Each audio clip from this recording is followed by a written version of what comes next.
السلام عليكم، كنتمنى تكونوا بخير وعلى خير. جيتكم اليوم بأون نوفيل غوسيت. غادي نقدم لكم الطريقه ديال التحضير ديال الحياه، الطريقه القديمه، وبطبيعه الحال غادي ندوروها بالخميره البلديه. غادي تكون واحد الحياه اللي هي صحيه، وما غاديش نستعملوا كاع في مطيشه الحك، كتجي هائله.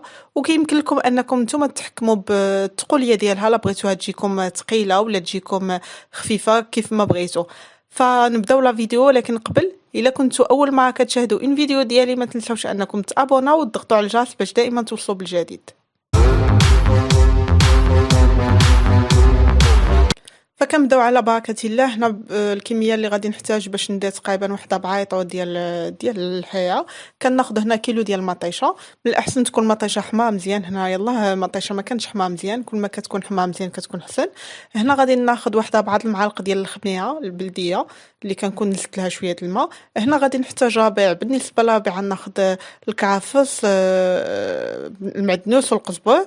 غادي ناخذ هنا واحد زلافه متوسطه ديال الحمص اللي كنكون ديجا فزقتو وفسختو، كندير الحمص مفسخ.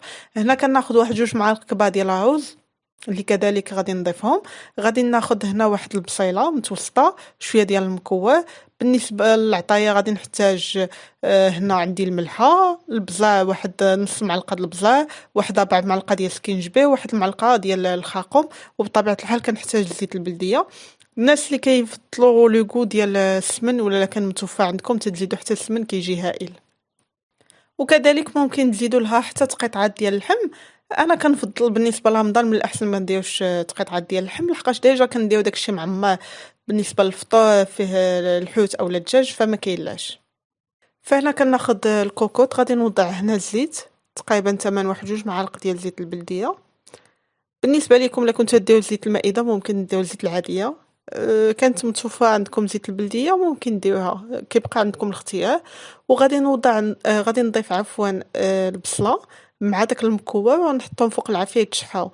هنا في هذه المرحله ما كنديرش العطايه اصلا ما كنشحاهاش باش ما كتحرقش وما كتعطينيش واحد المذاق اللي هو خايب.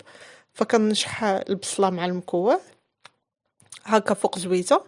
اون فوا كتبدا كتشحلي، كنشوف البصله بدات شويه كتهبط، ديك الساعات عاد غادي نضيف العناصر الاخرى.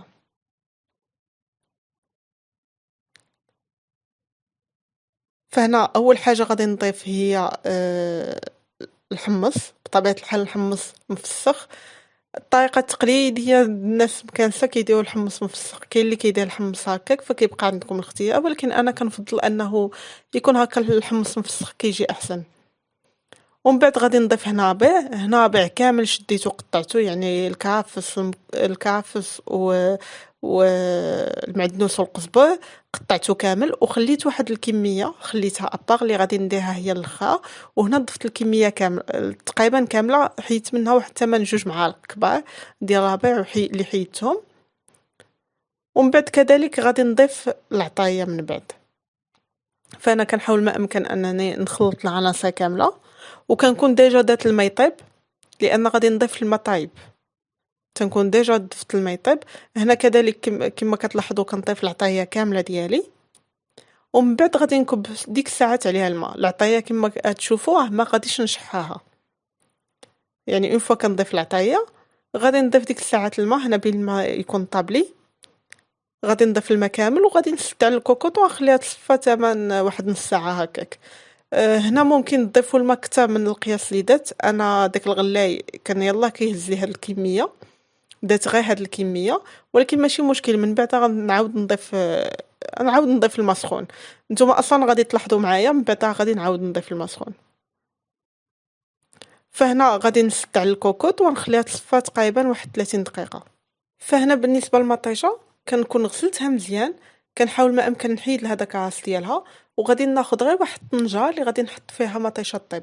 بطبيعه الحال ما كنحيد لها داك الرويس، كنحاول ما امكن انني نقسمها شي شويه، وغادي نوضعها على عافيه طيب. وبطبيعه الحال كنغطي عليها، ما غادي نضيف لا ما لا حتى حاجه.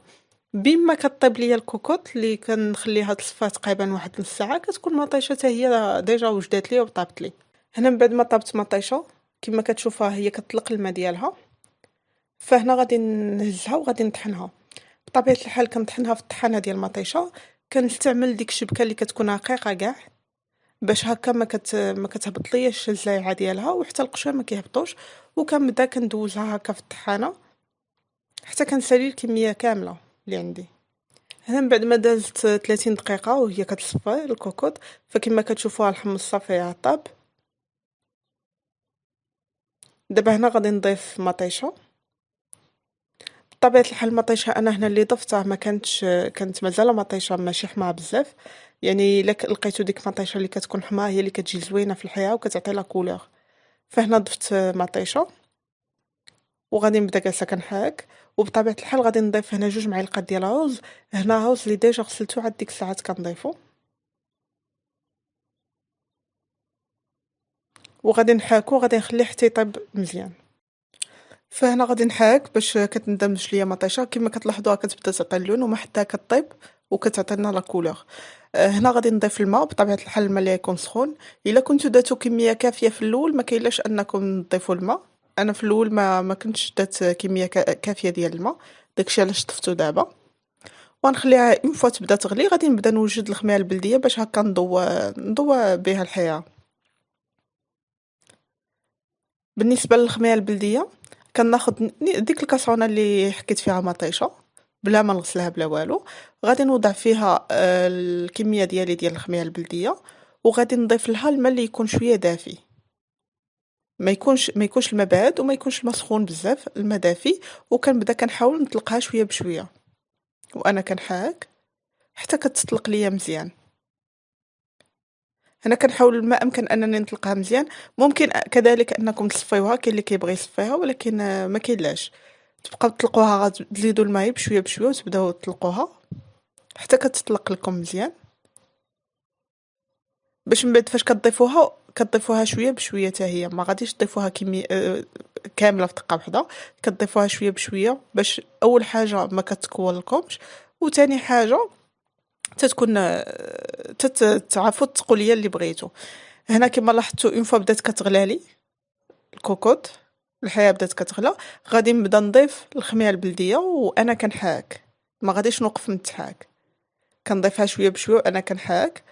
وكنضيف غير بشويه بشويه كما قلت لكم باش ما تكوليش. وفي نفس الوقت باش كنعرف شحال لا كونسيستانس اللي غنبغي شحال التقوليه اللي بغيت. واش بغيتها ثقيله بزاف ولا بغيتها خفيفه بزاف. هنا بالنسبه للناس اللي بغاوها خفيفه بزاف يقدروا ما يضيفوش الكميه كامله.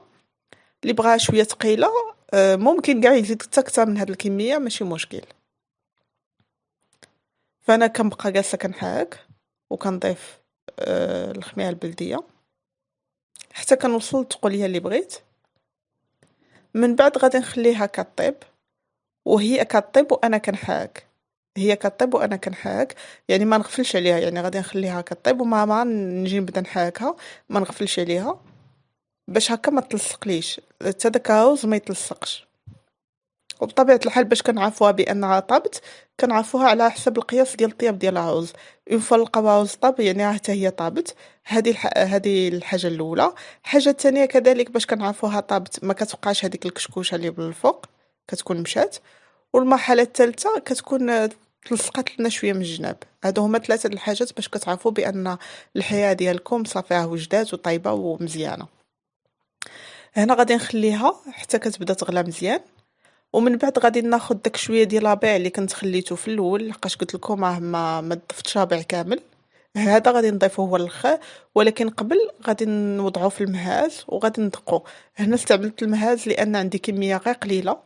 ممكن انكم دوزوه في الاشواغ فكيبقى لكم اختيار اولا من الاول تقطعوه هكا رقيق. ولكن دو بريفيرونس دوزوه هكا من في المهاز كيكون احسن.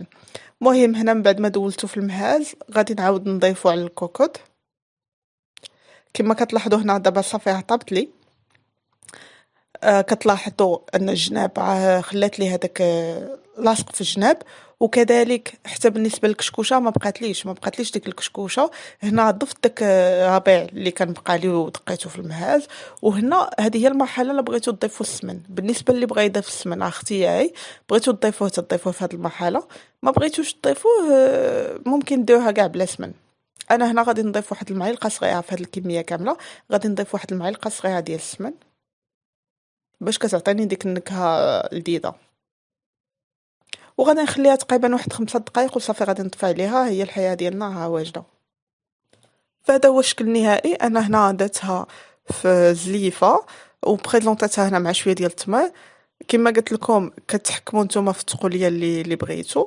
انا غادي نوريكم هنا لا كونسيستونس اللي درت انا ديال التقوليه اللي فضلت انا نديرها. كتجي على هذا الشكل. غادي نوريكم بالمعلقه. وكيبقى لكم اختيار، الا بغيتوها تجيكم قاصحه على هكا فكتزيدوا فقط الخميره البلديه، كتزيدوها وكتخليوها طيب. غادي تجيكم ثقيله على هكا. فكانت هذه هي لا غوسيت ديال اليوم. كنتمنى انها تكون نالت اعجابكم. ونقول لكم نهاركم مبروك، ونتلاقاو ان شاء الله في فيديو جديد.